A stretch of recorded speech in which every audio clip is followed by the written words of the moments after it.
Hello दोस्तों, नमस्कार। स्वागत करता हूं अपने इस चैनल LPMS क्लासेस में। दोस्तों, आज हम मुस्लिम विधि का दूसरा वीडियो आज ये दूसरा वीडियो है मुस्लिम विधि का।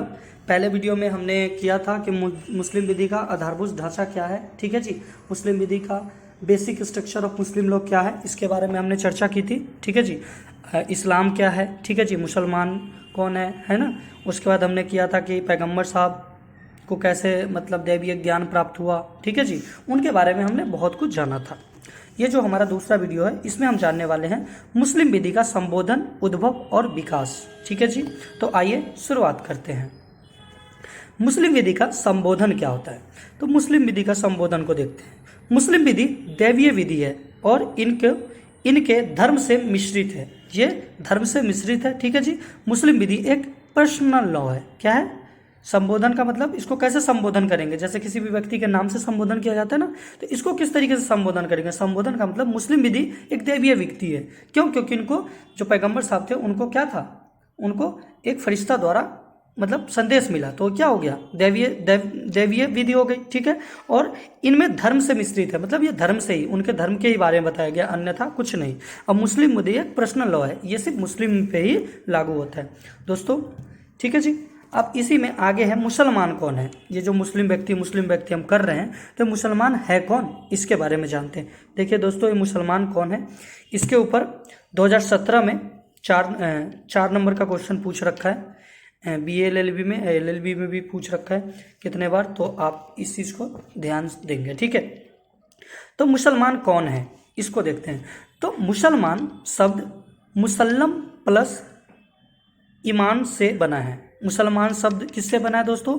मुसल्लम प्लस ईमान से बना है, जिसका अर्थ है पूर्ण आस्था या ईमान, ठीक है जी।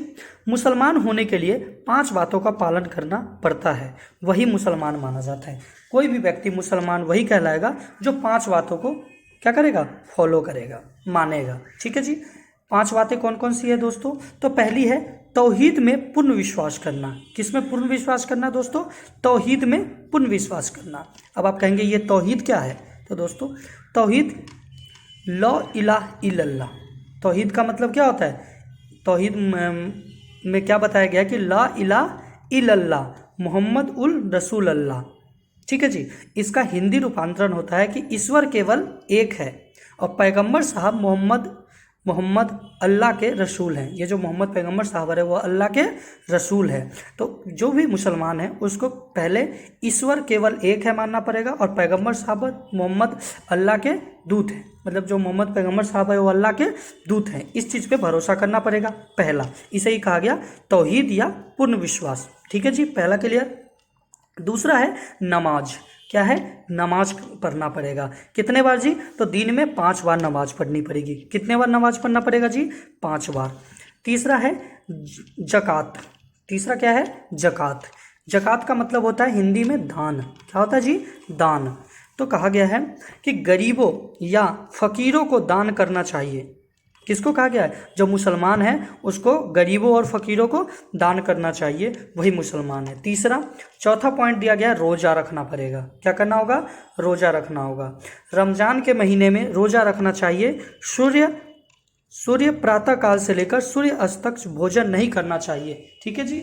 ये रोजा रखेंगे। और 5वां हज करना चाहिए। हज का मतलब हज यात्रा होता है ना, ठीक है जी, मक्का मदीना का, वहाँ हज की यात्रा करनी चाहिए। इसमें कहा गया है कि ऐसे मुसलमान जिनके पास धन है व्यय करने के लिए, तो वह अपने जीवन काल में हज पर जाएंगे और मक्का का पवित्र दर्शन अवश्य करें, ठीक है जी। तो जो इन 5 बातों का पालन करता है उसी को हम मुसलमान कहते हैं, वही मुसलमान है। क्लियर है जी? क्लियर। चलिए आगे देखते हैं मुस्लिम विधि का उद्भव क्या है। मुस्लिम विधि का उद्भव क्या है? तो मुस्लिम विधि का उद्भव अल कुरान या कुरान से हुआ है, ठीक है। उद्भव का मतलब कहाँ से निकला है, तो ये मुस्लिम विधि अल कुरान या कुरान से निकला है, ठीक है जी। कुरान जो है वह अल्लाह की वाणी है। कुरान क्या है? अल्लाह की वाणी है, ठीक है जी। अब मुस्लिम विधि में 2 बातें बताई गई है। कौन सी बातें बताई गई? 2 बातें। पहला शरीयत और दूसरा फिकह। पहला शरीयत और दूसरा फिकह। तो पहले देखते हैं शरीयत क्या होता है। तो शरीयत में मुस्लिम विधि के लिए अनुसरणीय मार्ग बताए गए हैं। शरीयत शब्द पूरे मुस्लिम विधि के घोतक है और शरीयत में धार्मिक आदेश दिए गए हैं कि क्या मुसलमान को करना चाहिए और क्या नहीं करना चाहिए और क्या करने की सलाह दी जाती है। यह सब शरीयत के अंतर्गत बताया गया है। शरीयत में धार्मिक आदेश दिए गए हैं। क्या क्या धार्मिक आदेश दिए गए हैं जी? तो पहला बताया गया फर्द के बारे में, फर्द किसके बारे में? फर्द के बारे में। फर्द क्या होता है? जो मुसलमान पर सख्ती से लागू होता है उसे हम फर्द कहते हैं। ठीक है जी। जैसे रोजा नमाज पढ़ना 5 बार, है ना, रोजा रखना, नमाज पढ़ना, है ना, इसको हम फर्ज कहते हैं। ठीक है। दूसरा है हराम। क्या है? हराम। ये भी कहाँ बताया गया? शरीयत में ही। दूसरा क्या बताया गया? हराम के बारे में।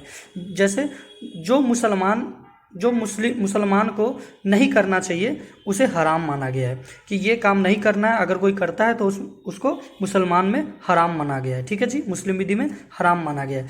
जैसे शराब पीना एक हराम है, शराब पीना एक हराम है। तीसरा बात की गई है मंदूब के बारे में। किसके बारे में? मंदूब, जिनके पालन करने की सलाह दी जाती है। ठीक है जी, मुसलमान को उसे मंदूब कहा गया। एग्जाम्पल के थोड़ा देख लेते हैं।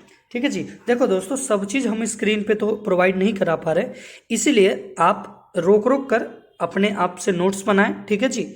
और या मेरी वीडियो को 2-3 बार सुन लें, 100% गारंटी के साथ आपको एक एक चीज़ याद हो जाएगी। ठीक है जी।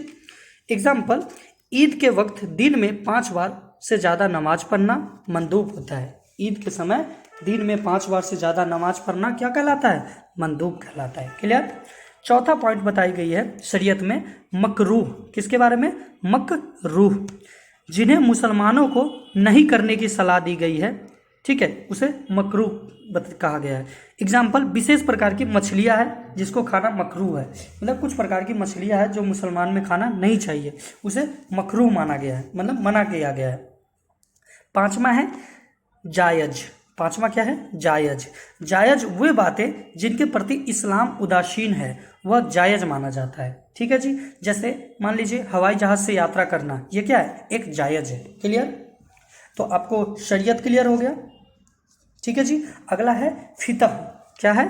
फिकह यह तर्क बुद्धि की बातें और विधि शास्त्र के नियम है। फिकह में क्या है दोस्तों? तर्क बुद्धि की बातें हैं और विधि शास्त्र के नियम है और कुछ नहीं है। ठीक है जी। चलिए अगला देखते हैं, इसी का तीसरा पॉइंट, मुस्लिम विधि का विकास। मुस्लिम विधि का आखिर विकास हुआ कैसे, इसके बारे में देखते हैं। मुस्लिम विधि का विकास, पहला इसमें है कुरान के आदेशों का काल। मुस्लिम विधि के विकास में पहला आता है कुरान के आदेशों का काल। तो 622 ईस्वी से 632 ईस्वी तक कुरान के आदेशों का काल है। ठीक है। जब से मक्का से मदीना चले गए 622 ईस्वी में गए थे और जब तक इनकी मृत्यु हुई कब? 632 ईस्वी में। तो इनके बीच का जो काल है उनको क्या कहा गया? कुरान के आदेश का काल। इस समय मोहम्मद पैगंबर साहब ने धार्मिक ज्ञान जो उन्हें प्राप्त हुआ था अल्लाह से, ठीक है जी, जो दैवीय वाणी प्राप्त हुई थी, वह मक्का से मदीना 622 ईस्वी में जाने के बाद मदीना में दैवीय वाणी बताया और लोगों ने दैवीय वाणी पर विश्वास किया। यह जो दैवीय संदेश थे जो मदीना के अंदर दिए गए थे वह लोगों के आचरण को नियमित करने के लिए दिए गए थे। इसीलिए यह कहा जाता है कि मदीना में दिए गए संदेश विधि शास्त्र से संबंधित है। ठीक है जी। तो जो भी मदीना में इन्होंने 622 से 632 ईस्वी तक वहाँ पे रहे, जो भी इन्होंने धार्मिक संदेश दिए उन्हें क्या कहा गया? ठीक है जी, धार्मिक संदेश कहा गया। ठीक है जी, कुरान के आदेशों का काल कहा गया और ये विधि शास्त्र से संबंधित है। ठीक है जी। अगला इसी में दूसरा पॉइंट है सुन्ना का काल। किसका काल? सुन्ना का काल। तो ऐसी परंपराएं जिनका पालन करने की बात कही गई है। देखिए, ऐसी परंपराएं जिनका पालन करने की बात की गई है।